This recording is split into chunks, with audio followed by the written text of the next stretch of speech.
Hey guys, welcome back to our channel. पिछले videos में हमने इंट्रोडक्शन ऑफ जीएसटी और कॉन्स्टिट्यूशन ऑफ इंडिया के बारे में डिस्कशन किया था।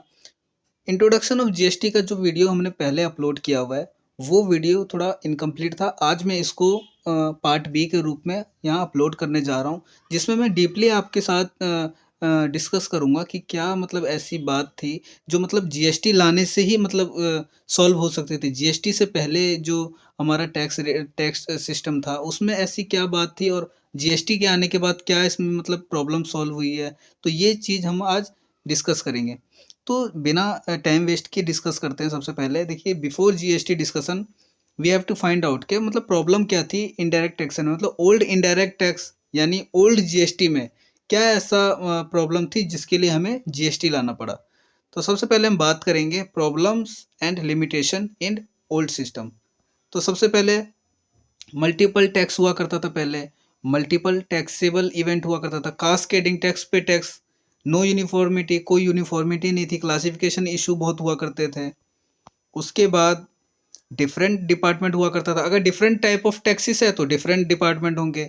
हायर कंप्लायंस और बहुत कुछ मतलब आगे थे जो कि प्रॉब्लम हुआ करते थे, इनके कुछ लिमिटेशन वगैरह ऐसे थे जिसकी वजह से हमें जीएसटी लाना पड़ा।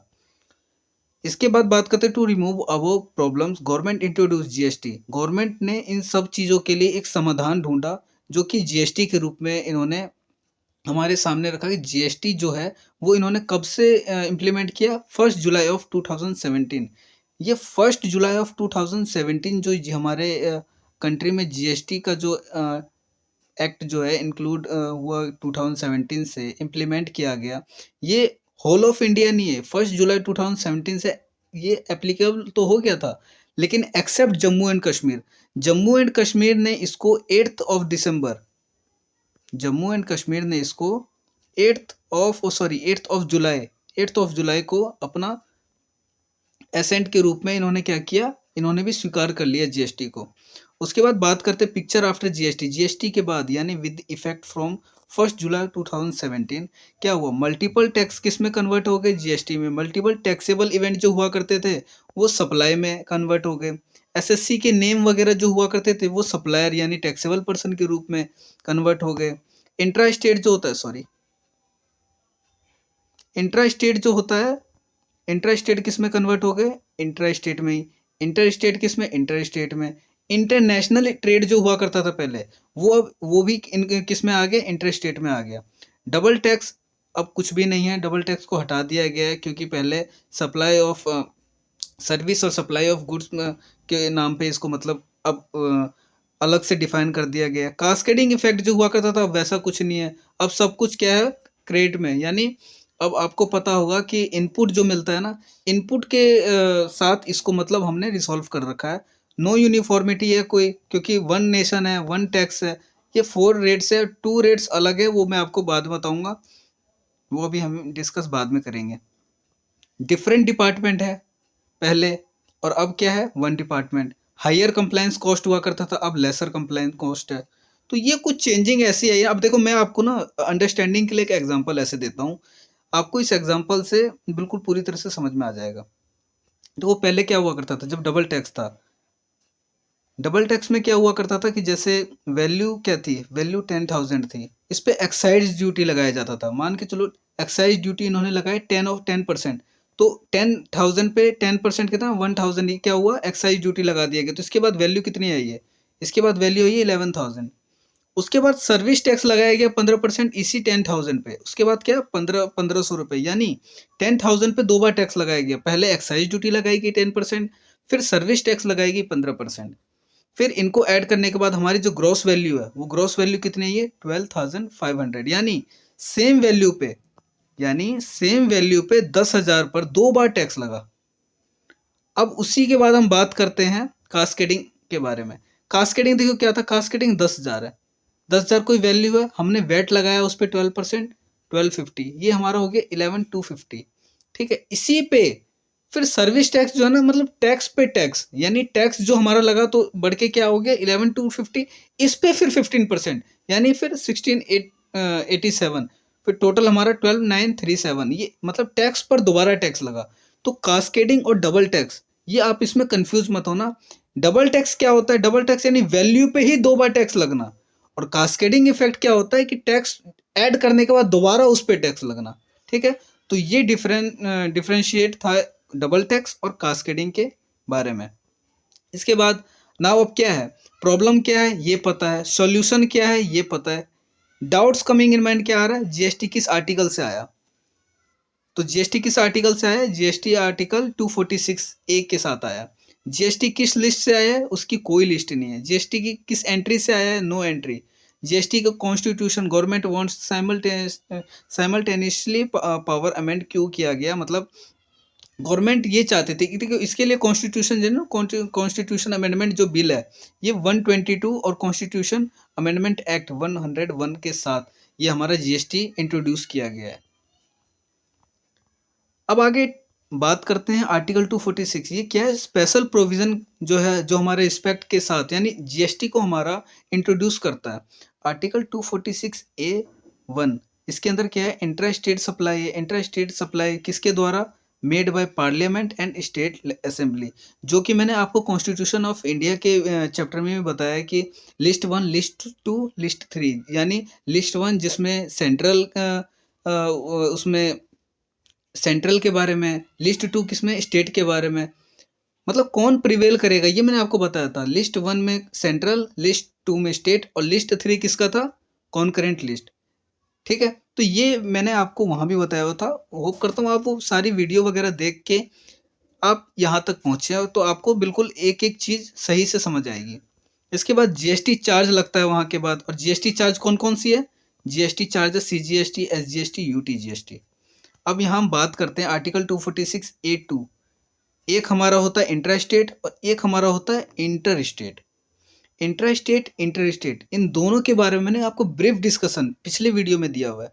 तो सारी जो चीज़ें हैं ना, हम बस ये रिवीजन के तौर पे सारी चीज़ें अभी ख़त्म करेंगे। इससे पहले अगर आपको ये चीज़ समझ नहीं आ रहा है, इसका मतलब आप ये वीडियो अभी-अभी देख रहे हो। इससे पहले भी मैंने 2 वीडियो जीएसटी के डाल रखे हैं। वो 2 वीडियो आप देख लोगे, उसके बाद आपको सारी कन्फ्यूज़न दूर हो जाएगी। इंटर स्टेट सप्लाई कौन करता है? देखो, law made by only parliament. Inter किसके अंदर आता है? सीजीएसटी यानी सेंट्रल के केस में आता है। लिस्ट 1 यहाँ पे प्रिवेल होगा, जो कि लॉ मेड बाय किसके द्वारा? पार्लियामेंट। पार्लियामेंट को जीएसटी चार्ज करेगा, और जीएसटी कौन सा चार्ज होगा यहाँ पे? आईजीएसटी। आगे बात करते हैं, above GST is not applicable on following goods. GST किस पे एप्लीकेबल नहीं है? सबसे पहले पेट्रोलियम क्रूड पे एप्लीकेबल नहीं है। उसके बाद हाई स्पीड डीजल पे भी एप्लीकेबल नहीं है। फिर मोटर स्पिरिट पे भी नहीं है, नेचुरल गैस पे भी नहीं है, एविएशन टर्बाइन फ्यूल इस पे भी नहीं है। सॉरी, स्पेलिंग गलत है थोड़ा, FUEL। ठीक है? उसके बाद जीएसटी ऑन दीज, देखो ये क्या है, ये क्या कह रहा है? देखो, GST on these goods will be applicable when recommended by GST council. मतलब ये एप्लीकेबल कब किया जाएगा? जब ये रिकमेंड होगा जीएसटी काउंसिल से। जीएसटी काउंसिल जो है, कर्ता धर्ता माई बाप जीएसटी का जीएसटी काउंसिल है। ठीक है? जीएसटी काउंसिल डिसीजन लेगा कि जीएसटी में क्या चेंजेस आएंगे, क्या अमेंडमेंट वगैरह होगी। सारी जीएसटी काउंसिल के साथ एक मीटिंग जो होती है ना, उस मीटिंग में ही जीएसटी काउंसिल को डिसीजन लेना पड़ता है कि क्या हम इस चीज़ को एप्लीकेबल करें, क्या नहीं करें। डिसीजन लेना जीएसटी काउंसिल के हाथ में है। मीनिंग क्या है? Meaning of inter state supply या इंटर स्टेट सप्लाई या zero rated supply, export section, ये इन सब में वो आईजीएसटी एक्ट के सेक्शन 8, 7 और 16 में बताया गया। तो सबसे पहले बात करते हैं सेक्शन 8 ऑफ आईजीएसटी एक्ट, जिसके अंदर इंट्रा स्टेट सप्लाई है। इंट्रा स्टेट की डेफिनेशन किसमें? Section 8 of IGST act. Where the location of supply और प्लेस ऑफ सप्लाई, ये अगर सेम स्टेट या सेम यूटी में है तो, या देखो सेम स्टेट में है तो सीजीएसटी प्लस एसजीएसटी लगेगा। ठीक है? और अगर सेम यूटी में है तो सीजीएसटी प्लस यूटी जीएसटी। देखो, इंट्रा स्टेट है, इंट्रा स्टेट में सीजीएसटी एसजीएसटी लगता है अगर हम स्टेट की बात करें तो। अगर हम बात करेंगे यूटी के बारे में तो सीजीएसटी प्लस यूटी जीएसटी। देखो, सेंट्रल का हिस्सा तो इसमें है ही, लेकिन अगर वो स्टेट है तो एसजीएसटी लगेगा, अगर वो यूटी है तो यूटी जीएसटी लगेगा। और ये पेमेंट किसको जाएगी? पेमेंट किसको जाएगी? स्टेट गवर्नमेंट को। किस बेसिस पे जाएगी? कंजम्पशन बेस्ड, क्योंकि हमारा जो जीएसटी है वो डेस्टिनेशन बेस्ड है, यानी कंजम्पशन बेस्ड। मतलब जिस कंट्री यानी सॉरी जिस स्टेट जहाँ पे वो चीज़ कंज्यूम की जाएगी उस गवर्नमेंट को क्या होगा, पेमेंट जाएगी। ठीक है। अब हम आगे बात करते हैं सेक्शन 7 ऑफ आईजीएसटी में, जिसके बारे में इंटर स्टेट सप्लाई की डेफिनेशन को हमने डिफाइन किया गया है, जहाँ पे लोकेशन ऑफ सप्लायर और प्लेस ऑफ सप्लाई ये टू डिफरेंट स्टेट में किया जाए, या टू डिफरेंट यूटीज में, या टू डिफरेंट कंट्री में, one state one UT supply to SEZ। ये क्या होगा, SEZ, यानी ये सब किस में आएंगे, इंटर स्टेट में आएंगे। सप्लाई बाय SEZ, ये सारे, और इनकी पेमेंट की इंटर स्टेट की पेमेंट दो दो गवर्नमेंट के बेस पे होती है, CGST प्लस SGST या CGST प्लस UTGST। लेकिन अगर सेंट्रल की बात करें तो सेंट्रल किस में प्रिवेल होगा, इंटर स्टेट सप्लाई में। इंटर स्टेट सप्लाई किस में, कौन से GST में जाएगा, IGST में। और पेमेंट किसके पास जाएगी, सेंट्रल गवर्नमेंट के पास। उसी के बाद बात करते हैं सेक्शन 16 ऑफ IGST एक्ट, जो कि जीरो रेटेड सप्लाई, यानी जीरो रेटेड सप्लाई कुछ ऐसे भी गुड्स हैं, या कुछ ऐसी भी एक्सपोर्ट, मतलब कुछ ऐसी भी सर्विसेज वगैरह कुछ है जो जीरो रेट पे भी की जा सकती है, जिनके लिए कोई रेट नहीं है, नील रेटेड है वो। ठीक है। अगर सप्लाई SEZ टू SEZ होता है, एक्सपोर्ट होता है, आउटसाइड ऑफ इंडिया होता है, तो क्या होगा, वो जीरो रेटेड सप्लाई होगा। और उस पर रेट क्या होगा, नो GST चार्ज किया जाएगा। गवर्नमेंट थंब रूल क्या कहता है, import the goods higher the taxes, export the good not the taxes. Export, import यानी आप बाहर से लोगे तो हाईयर टैक्स आपको पे करना पड़ेगा, एक्सपोर्ट करोगे तो कोई टैक्स नहीं। अगर आप देश का सामान बाहर ले जाओगे तो वेल एंड गुड है आपकी कंट्री के लिए, तो गवर्नमेंट आपसे चार्ज क्यों करेगी। लेकिन वही अगर आप देश में कोई चीज़ है, भले ही आपको महंगा मिल रहा है, कुछ भी मिल रहा है, आप बाहर से सप्लाई का मतलब मंगवा रहे हो अपने लिए कि सस्ता मिल जाए मेरे को, तो गवर्नमेंट अपनी डोमेस्टिक इंडस्ट्री को तो घटने नहीं देगी, तो आपको वो क्या करेगी, हाईयर टैक्स पे करना पड़ेगा उसके लिए, जिससे डोमेस्टिक जो सप्लायर है उनको क्या मिले, उनको बेनिफिट मिले। अब देखो कुछ एग्जांपल आपको देखता हूँ, एग्जांपल किसके, 7, 8 और 16 सेक्शन है, इसके एग्जांपल देखो। हमें एक्चुअल ऑफ सप्लाई की बात नहीं करनी, एक्चुअल सप्लाई हमें नहीं देखना क्या है, हमें लोकेशन ऑफ सप्लायर और प्लेस ऑफ सप्लायर ये हमें देखना है। ठीक है। देखो अगर ये दिल्ली दिल्ली, एक मिनट, तो सबसे पहले बात करते हैं दिल्ली। अगर लोकेशन ऑफ सप्लाई दिल्ली में है और प्लेस ऑफ सप्लाई हरियाणा है, तो one state to another state आ गया यहाँ पे, तो ये क्या होगा, नेचर ऑफ सप्लाई क्या होगा, इंटर होगा और IGST लगेगा। अगर दिल्ली में है location of supplier, place of supply Delhi में ही है, तो इंट्रा हो गया, इंट्रा में क्या होगा, CGST प्लस SGST। ठीक है। तो ये सब कुछ एग्जांपल है, मैंने आपको एग्जांपल के साथ क्लियर किया है।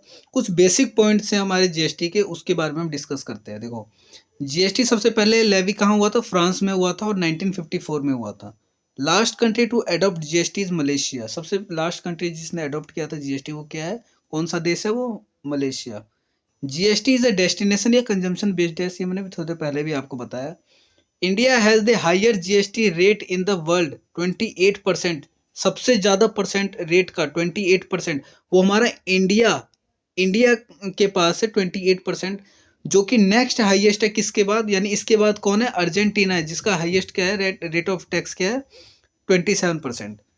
अब GST is a technically paid by supplier but it is actually funded by customer. देखो ये होता है ना, जैसे मैं दुकानदार हूँ, मेरे पास कोई कस्टमर आता है, तो कस्टमर की जेब से मैं छीन लूंगा और मैं किसको पे करूँगा, गवर्नमेंट को। तो गवर्नमेंट डायरेक्ट नहीं करती है, जैसे इनकम टैक्स में है कि जिसके ऊपर बर्डन भी है और जिसके ऊपर लेवी भी होता है, तो सेम पर्सन अगर है तो आपके पास क्या होगा, डायरेक्ट आप ही के जेब से जाएगा। लेकिन सेम पर्सन नहीं है, यहाँ पे पर्सन अलग अलग है, बर्डन किसी और पे है, लेवी किसी और पे है, पे मतलब कोई और कर रहा है।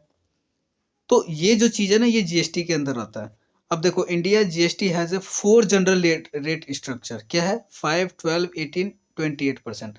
अब 3% और 0.25% जो कि मैंने आपको बताया था, दो और रेट्स है वो आपको आगे बताऊंगा। तो स्पेशल रेट एप्लीकेबल किस पे होता है, वो एप्लीकेबल होता है, देखो metal like gold, rough diamond, इन सब पे क्या लगता है, 3%, 0.25%।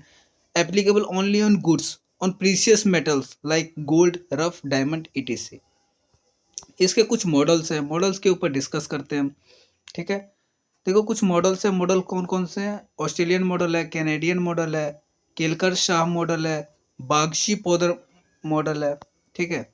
इंडिया फॉलो करता है डुअल जीएसटी मॉडल यानी सीजीएसटी, यानी क्योंकि इंडिया जो है ना, इंडिया एक बहुत लार्ज कंट्री है। लार्ज कंट्री में देखो यहाँ पे इतना मतलब एक राजनीति जो होती है, राजनीति के चक्कर में सीजीएसटी प्लस स्टेट यानी दो दो गवर्नमेंट हमारी डिवाइड है। एक सेंट्रल जो पूरे देश का है, ठीक है, एक स्टेट जो एक स्टेट का है, ठीक है। तो दोनों को देखते हुए हमारा जो इंडिया जो है फॉलो क्या करता है, डुअल जीएसटी मॉडल फॉलो करता है। इसके बाद GST model is adopted from Canada. जो जीएसटी मॉडल जो है ना वो कनाडा से ऑप्टेड किया गया है। Currently Brazil and Canada also follow dual GST model. अभी क्या है, ब्राजील और कनाडा जो है वो हमारी तरह ही मतलब किसको फॉलो करता है, जीएसटी मॉडल को। GST is a value added tax. GST क्या है, पहले भी हमारे पास वैट था, लेकिन जीएसटी अभी भी वैल्यू एडेड टैक्स है, ठीक है। लेकिन activity of supply of goods और सर्विसेज और बोथ, यानी किसके एक्टिविटी के बेस पे, सप्लाई ऑफ गुड्स या तो सप्लाई ऑफ गुड्स या तो सप्लाई ऑफ सर्विसेज या दोनों ही, गुड्स भी और सर्विस भी, दोनों के सप्लाई पे भी हो सकता है। There is a special purpose vehicle called GSTN. GSTN number होता है, जीएसटीएन नंबर आपको 15 डिजिट का मिलता भी है। आप कभी जीएसटी में रजिस्ट्रेशन करवाओगे तो उसके बाद भी आगे एक चैप्टर रजिस्ट्रेशन ऑफ जीएसटी, उसमें भी आगे डिस्कस करेंगे पूरा जीएसटीएन के बारे में। उसके बाद बात करते हैं, देखो जीएसटीएन क्या होता है, goods and services tax network. ये जीएसटी पोर्टल है www.gst.gov.in, उस पर जाके आप चेक कर सकते हो जीएसटी पोर्टल को। फिर बात करते हैं जीएसटीआईएन, यानी क्या होता है, goods and services tax identification number, जो कि मैंने अभी आपको बताया 15 डिजिट का होता है। फिर दो मोर मतलब इम्पोर्टेंट कंसेप्ट के बारे में हम बात करते हैं। सबसे पहले हम बात करेंगे डेस्टिनेशन प्रिंसिपल, और उसके बाद बात करेंगे ओरिजिन प्रिंसिपल के बारे में। सबसे पहले बात करते हैं, यानी द कंट्री या state where goods are consumed और designed will get the tax instead of origin state या कंट्री। मैंने आपको बताया कि डेस्टिनेशन बेस्ड टैक्स है जीएसटी, यानी जिस कंट्री के पास वो सामान सप्लाई हुआ है, यानी इंडिया से अगर दिल्ली से मुंबई अगर सप्लाई हो रहा है सामान, तो पेमेंट किसको जाएगी, मुंबई के गवर्नमेंट को जाएगी पेमेंट। तो वो ये चीज़ है, जीएसटी और एक्साइज ड्यूटी बताया गया। डेस्टिनेशन प्रिंसिपल का मेन सीन ये है। ओरिजिन प्रिंसिपल की अगर मैं नॉर्मली बात करूँ तो द कंट्री या state from where goods are originated will get the tax instead of destinated, यानी अगर दिल्ली से मुंबई जा रहा है तो दिल्ली वाले को क्या होगा, पेमेंट करेगी, मतलब उस गवर्नमेंट को पे किया जाएगा टैक्स, यानी सीएसटी। एग्जांपल के साथ मैं आपको समझा रहा हूँ ये चीज़, ठीक है। कंसेप्ट नंबर 2 बात करते हैं हम टैक्सेशन सिस्टम के बारे में, जो कि फर्स्ट कलेक्शन होता है, लास्ट पॉइंट भी collection, multiple point connection, multiple ये फॉलोज इन जीएसटी। आपको इतना काम करनी है, इसको इग्नोर करो। वैल्यू एडेड टैक्स पढ़ते हैं। Value added tax most important topic है। देखो जीएसटी रेट मान के चलो, हमने एज्यूम कर लिया 18% है। एक एक्स है, एक वाई है और एक जेड है। एक्स मैन्युफैक्चरर है, वाई होलसेलर है, जेड कस्टमर है। यानी एक्स के पास कोई ऐसा गुड्स है जो कि वो मैन्युफैक्चरिंग करता है, वाई उस सामान को एक्स से लेता है और जेड तक पहुंचाता है, ठीक है। वाई हमारा होलसेलर है, जेड हमारा कस्टमर है। तो ये मैन्युफैक्चरर कहाँ है, दिल्ली में है, होलसेलर भी दिल्ली में है, कस्टमर भी दिल्ली में है, ठीक है। तो ये हमारा क्या हुआ, अगर एक्स से वाई को होलसेल किया जा रहा है तो वहाँ भी इंट्रा स्टेट होगा, वाई टू जेड पे किया जा रहा है तो वहाँ भी क्या होगा, इंट्रा स्टेट होगा। यहाँ भी इंट्रा स्टेट, यहाँ भी इंट्रा स्टेट, ठीक है। अब देखो इसमें होता क्या है, मान के चलो कि एक्स ने वाई को कोई सामान है 10,000 का, तो उस पर उसने जीएसटी रेट 18% लगाया, तो 9% सीजीएसटी और 9% एसजीएसटी लगेगा। तो टोटल हमारी वैल्यू कितनी निकल के आ गई, 11,800 में। अब 11,800 जिसमें से 1,800 वाई ने एक्स को पे किया है, तो ये 1,800 जो है ना, जब वाई जेड को सेल करेगा ना, तो ये क्या ले लेगा, 1,800 का इनपुट ले लेगा। शॉर्ट में बात खत्म करता हूं मैं, जो वाई एक्स को जीएसटी पे कर चुका है वो अब दोबारा वाई जेड को पे नहीं करेगा, क्योंकि वाई ने एक्स को पहले ही पे कर रखा है। तो जितना उसने जीएसटी पे कर रखा है ना, उसका वो इनपुट ले लेगा, और इनपुट लेने के बाद और जो बाकी का बैलेंस जो जीएसटी है वो बस वो पे करेगा उसको, ठीक है। अब देखो आगे बात करते हैं, definition of goods and service पे हम आ चुके हैं। Definition of goods and services क्या होता है, सबसे पहले सेक्शन 252 ऑफ सीजीएसटी एक्ट हमारा गुड्स का डिफाइन, गुड्स को डिफाइन करता है। देखो एक होता है मीन्स और एक होता है इंक्लूड्स। मीन्स इंक्लूड्स, मीन्स का मतलब ये जो मैंने कह दिया, यानी जो मैं बोलता हूँ वो मैं करता हूँ, ठीक है। जो मैंने बोल दिया पत्थर की लकीर है, आपको बेयर एक्ट में ये चीज देखने को मिलेगा, जो वहां लिखा हुआ है वही आपको याद करना है, ठीक है।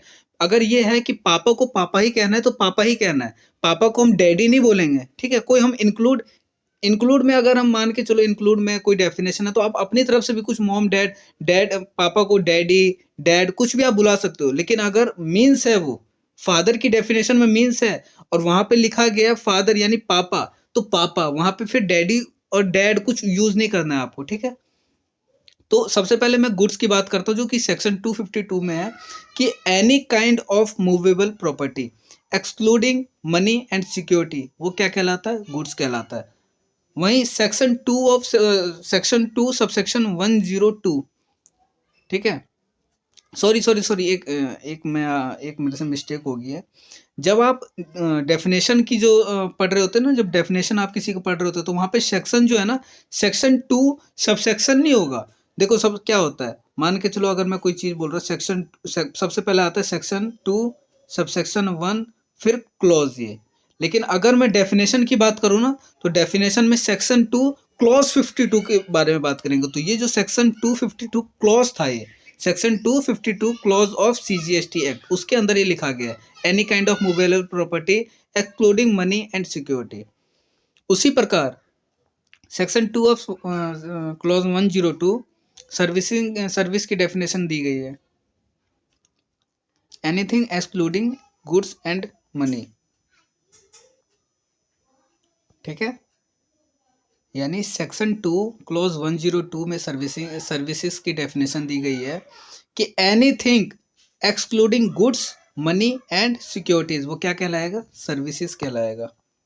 उसके बाद इंक्लूड्स, देखो इंक्लूड्स में क्या होगा, एक्शनेबल क्लेम्स, ठीक है, ग्रोइंग क्रॉप्स, ग्रास। इंक्लूड्स यानी activity relating to use of money where separated consideration is charge, यानी सेपरेटेड कंसिडरेशन यानी कोई जो हमने आपस में लेन देन किया वो क्या होगा, चार्ज होगा। तो बात करते हैं मनी की, मनी की है सेक्शन 2 क्लॉज 75 में इसकी डेफिनेशन है, money means Indian legal tender या फॉरेन करेंसी या cheque, draft, promissory notes, bill of exchange, ठीक है। ये क्या है, इसकी डेफिनेशन में है, does not include any currency that is held for its numismatic value, ठीक है। ये इसको इंक्लूड नहीं करेंगे हम, जो डज नॉट इंक्लूड है ना, इसको हम इंक्लूड नहीं करेंगे, any currency that is held for its numismatic value, ठीक है। कोई भी अलग से करेंसी इसको हम मनी कंसीडरेट मतलब कंसीडर नहीं करेंगे।